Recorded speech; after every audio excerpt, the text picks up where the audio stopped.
सबसे पहले बड़ी खबर दिल्ली से, जहां पर दिल्ली में बड़ी मीटिंग के बाद वजीर आजम का एक बड़ा बयान सामने आया है। वजीर आजम की जानिब से बयान में कहा गया है कि दहशतगर्दी के खिलाफ पूरा मुल्क एक साथ है और तीनों अफवाज को खुली छूट दे दी गई है और हदफ, तरीका और वक्त सिर्फ फौज तय करेगी। 22 सरन मामले पर भारत पाक कशीदगी के बीच नई दिल्ली में मीटिंगों का सिलसिला आज दिन भर जारी रहा और आज दिन भर दिल्ली में आला सतही इजलास भी मुनक्कद हुए हैं। वजीर आज़म नरेंद्र मोदी की सरबराही में एक आला सतही इजलास मुनक्कद हुआ, जिसमें वजीर दिफा कौमी सलामती के मशीर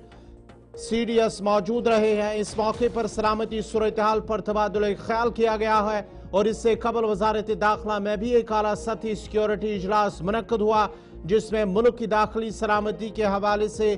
तफसीली गौर खौज किया गया है। ये इजलास जम्मू कश्मीर के पहलगाम में होने वाले हमले के बाद बुलाया गया है, जिसमें 26 अफराद की जान चली गई और इस आला सतही इजलास की सदारत मरकजी दाखिला सेक्रेटरी गोविंद मोहन ने की है। इस इजलास में BSF, आसाम राइफल्स और नेशनल सिक्योरिटी गार्ड के डायरेक्टर जनरल के अलावा सेंट्रल रिजर्व पुलिस फोर्स और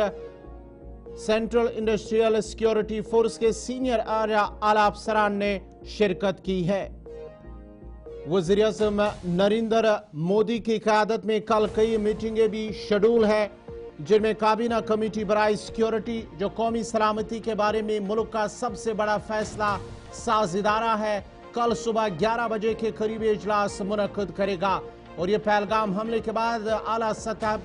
पर बातचीत का दूसरा दौर होगा और इस इजलास में सिक्योरिटी की तैयारियों पर तबादुल ख्याल किए जाने का इम्कान है। CCS के इजलास के बाद वज़ीर आज़म मोदी की सदारत में काबीना कमेटी बराए सियासी अमूर का भी एक इजलास होगा और CCPA में वज़ीर आज़म के अलावा वज़ीर दिफा राजनाथ सिंह, वज़ीर दाखिला अमित शाह, वज़ीर ट्रांसपोर्ट नितिन गडकरी, वज़ीर सेहत JP नड्डा, वज़ीर खजाना निर्मला सीतारमन और दीगर सीनियर गुजरा शामिल रहेंगे। उसके बाद काबीना की इक्तिसादी अमूर की कमेटी का इजलास भी होगा, जिसके बाद काबीना का इजलास होगा। लेकिन आज वज़ीर आज़म की सदारत में आला सरबराह में मीटिंग मुनक्कद हुई है और मीटिंग के इख्तिताम के बाद वज़ीर आज़म की जानिब से एक बड़ा बयान सामने आया है,